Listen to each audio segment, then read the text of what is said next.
Interesting video आपण बघूया आणि मग त्यातून आपलं आजचं लेक्चर सुरू करूया. सगळ्यांनी आपापले माईक बंद करा पटकन. माईक बंद केल्याशिवाय मी काही दाखवणार नाही तुम्हाला आज. आणि तेव्हा आपले सगळे आवाज येत राहतात, टंग टंग टंग टंग टंग टंग.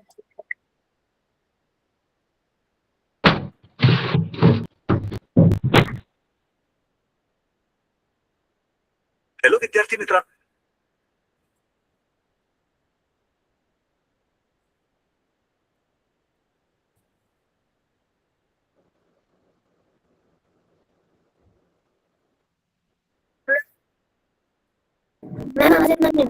मॅम आवाज येत नाही. आजच्या आवाज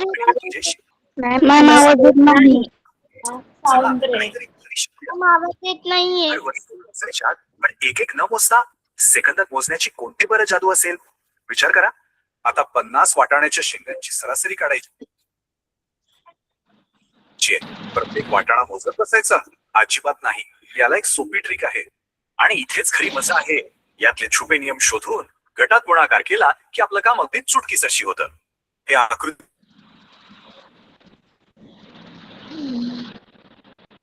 बंध पहा. एका स्थिर पायावर आणि पुन्हा घडणाऱ्या क्रियेवर आधारलेले आहेत. आकारांमध्ये खतांचा वनस्पतींवर होणारा परिणाम किंवा बेदाण्यांचा आकार ओळखायला हेच वापरतात. याचा आवाज येत नाहीये का या व्हिडिओचा जे मी शेअर केले? Sorry ma'am, it's just it's little bit it's breaking in between. आप प्लीज स्टार्ट से स्टार्ट कर सकते हैं क्या मैम? हाँ, मैं वापस स्टार्ट करती हूँ इसको. पर क्या आपको मेरी आवाज आ रही है और इसका आवाज आ रहा है वीडियो का? हाँ, थोड़ा सा ब्रेक हो रहा है मैम. अभी आप एक बार दोबारा से स्टार्ट कर दे क्योंकि स्टार्टिंग का नहीं समझ में आया. ठीक है. और सेकेंडली मेरा वीडियो बंद है ना, ताकि हाँ, हाँ, हाँ ठीक है. मैं इसको वापस से लगाने ही वाली थी, पर जब तक ये सब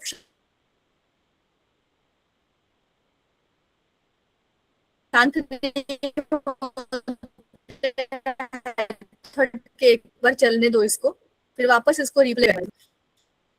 मैम आपकी आवाज कट रही है. मॅडम प्लीज मोर नका घेऊ. स्वागत आहे. चला काहीतरी भारी शिकूया. एक बार वस्तू मोजायच्या पण एक एक न मोजता सेकंदात मोजण्याची कोणती बरं जादू असेल? विचार करा. आता 50 वाटाण्याच्या शेंगांची सरासरी काढायची आहे. प्रत्येक वाटाणा मोजत बसायचा? अजिबात नाही. याला एक सोपी ट्रिक आहे आणि इथेच खरी मजा आहे. यातले छुपे नियम शोधून गटात गुणाकार केला की आपलं काम अगदी चुटकीसरशी होतं. हे आकृतीबंध पहा. एका स्थिर पायावर आणि पुन्हा घडणाऱ्या क्रियेवर आधारलेले आहेत. आकारांमधलं हे साम्य खरंच भारी आहे. तो जादुई नियम आहे 3n+1. मगाशी पाहिलेल्या त्या आकारांशी हा बीजगणिताचा नियम एकदम अचूक जोडला गेलाय. हे फक्त गणितात नाही तर विज्ञानातही चालतं. खतांचा वनस्पतींवर होणारा परिणाम किंवा बेदाण्यांचा आकार ओळखायला हेच वापरतात. पण थांबा, एक मोठा प्रश्न. या विश्वात असे आणखी किती छुपे नियम असतील जे आपल्याला अजून सापडलेच नाहीत? ही सर्व गुपिते उलगडण्यासाठी आजच्या ऑनलाईन क्लासला वेळेवर नक्की या. चला तर मग लवकरच क्लासमध्ये भेटूया. येस, ते तर ऑलरेडी तुम्ही क्लासमध्ये आहातच. आणि मित्रांनो, आजच्या या आपण आता जे सुरू करतोय, आपलं जे सेशन आहे ते सुरू करण्यापूर्वी आपण एक छोटासा आपल्या डिस्कशन संदर्भातला एक व्हिडिओ पाहिला. तुम्हाला माहिती आहे सध्या पाऊस पडत आहे.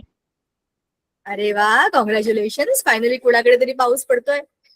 चांगली गोष्ट आहे. आमच्याकडे पण आज खूप सारे पडतोय. मॅम माझं चॅट ओपन होत नाही. मॅम माझं चॅट ओपन नाही होत. तुम्ही कुठे नाही. चॅट ओपन नाही होत. तिकडे आभाळ आले. मॅम माझं चॅट ओपन नाही होत. मॅम माझं पण. अरे एकदा बोललं की मला ऐकू येतं. शांत बसा. एकदा सांगा आणि गप्प बसा. आमचा चॅट ओपन होत नाही हे मला तुम्ही 4दा सांगितलं एका सेकंदात. कळलं मला. थांबा जरा. बाकीचे पण काय काय बोलतायत. बऱ्याच लोकांचे चॅट ओपन होत नाहीयेत. का होत नाहीयेत? उरलेल्या बाकीच्या लोकांचे होत आहेत का? जर तसं होत असेल तर मग तुम्ही तुमचं नेटवर्क चेक करा किंवा रिजॉईन करा. बरोबर. दुसरं महत्वाचं, बऱ्याच लोकांनी मला आता सांगितलं की आमच्याकडे पाऊस पडतोय, तर ते लोक कोणत्या एरियात राहतात? कुठे पडतोय पाऊस?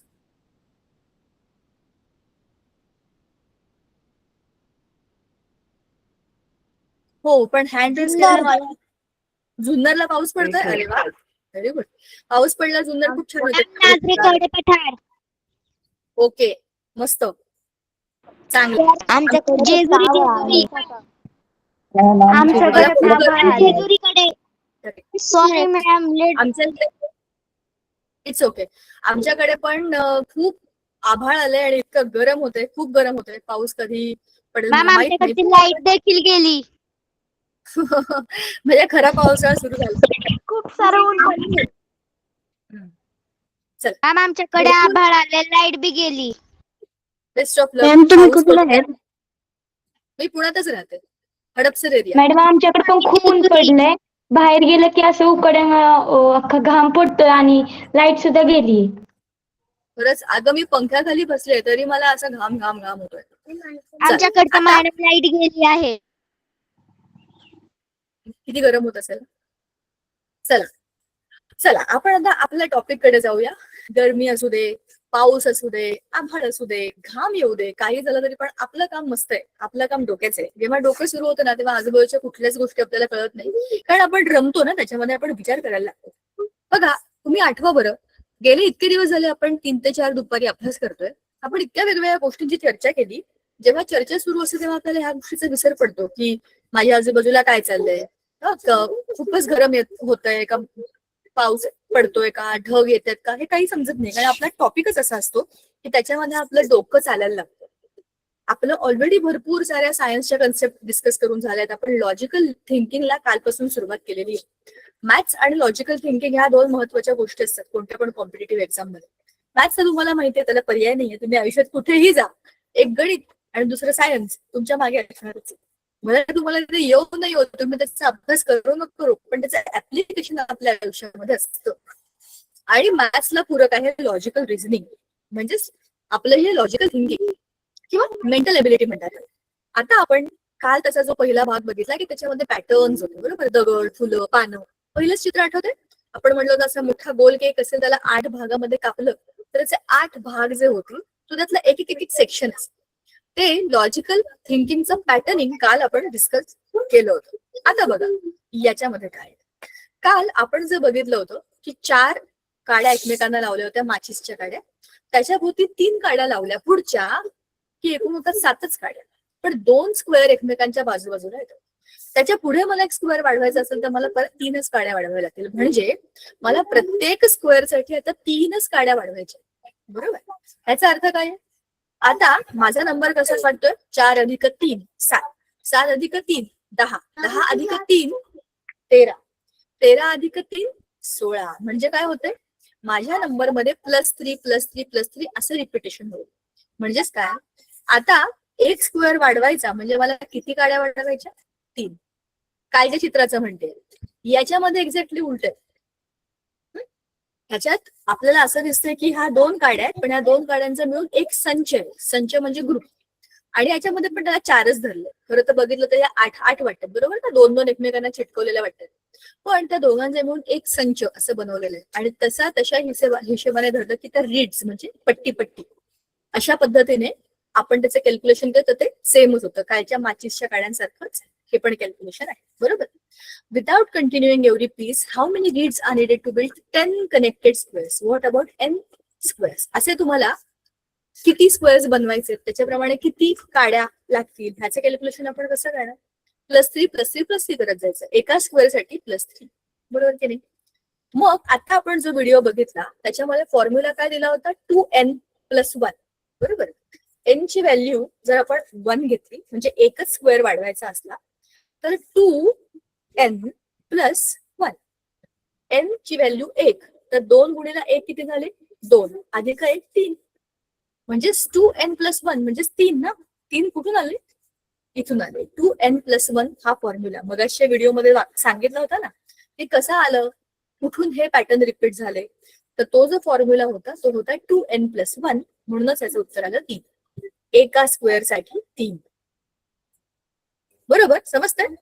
आता पुढचा महत्वाचा आणखी एक उदाहरणाचं इथे एक आपल्याला दिसतंय बघा, चित्र दिसतंय मस्तपैकी. द बेस म्हणजे एक दगड आहे. द लूप्स 3 बीट्स पर स्क्वेअर. म्हणजेच काय केलंय, आता एका चक्रामध्ये एकूण किती आहेत, 3 बीट्स पर स्क्वेअर. आता कसं आहे बघा, 3 बिट्स म्हणजे हे 3, हे 3, हे 3 पर स्क्वेअर. स्क्वेअर म्हणजे काय? स्क्वेअर मध्ये 4 बाजू म्हणजेच काय? एक स्टोन आणि हे 3 बीड्स. बीड्स म्हणजे मणी. बरोबर. आता आपल्याला विचारलंय की ह्याला आपण टोटल केलं तर किती होईल? प्लस केलंय ना, this plus this, the base plus the loop. Base म्हणजे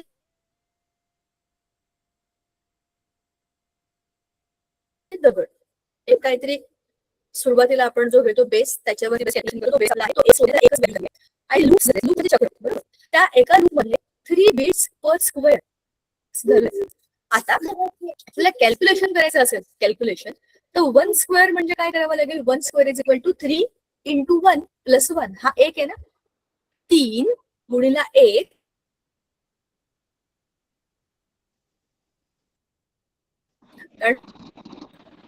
आवाज येत नाही. मॅम आवाज ब्रेक होतोय. अधिक 1 बरोबर. एका स्क्वेअरमध्ये किती मॅम आवाज ब्रेक होतोय. तुमचा आवाज येत नाहीये नीट. बच्चों मॅम तुमचा आवाज येत नाहीये. क्लास जॉईन केलं होतं. बेटा म्यूट करोगे 1 मिनट सारे? आता ठीक आहे. आता येतोय माझा आवाज? मॅम तुमची yes ma'am, yes. Okay. Yes ma'am. Ma'am break होतीये. माझी स्क्रीन दिसेल तुला? मी ऑलरेडी शेअर केलंय. तर युनिव्हर्सल रूल जो आहे तो काय आहे? 3n+1. आता इकडे काय? 3n+1.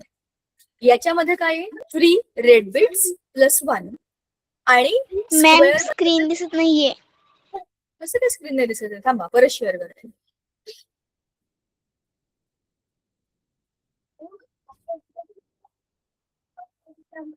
थांब, बघा बरं आता येतोय का? आता स्क्रीन दिसतेय का? स्क्रीन दिसते ना? ओके. तर आपला जो युनिव्हर्सल रूल होता 3n+1, तर n is number of squares. किती नंबर ऑफ स्क्वेअर्स बनतील? तर n ची व्हॅल्यू जर तुम्ही 1 टाकली तर उत्तर येतं 4. पण n ची व्हॅल्यू जर 2 टाकली तर उत्तर येतं 7. कसं काय? पहिल्या चित्रात बघा 7 आलं की नाही? 1 2 3 4 5 6 7 आलं का? 7. म्हणजेच आपला रूल जो सांगतोय त्याच्या हिशोबात हे बसतंय की नाही? 3n+1. बरोबर. पुढच्या याच्यामध्ये 3 स्क्वेअर जर मला जोडून घ्यायचे असतील, 1 स्क्वेअर 2 स्क्वेअर 3 स्क्वेअर, तर माझा रूल काय सांगतो? 3n+1. तर 3 गुणिला 1 अधिक 1.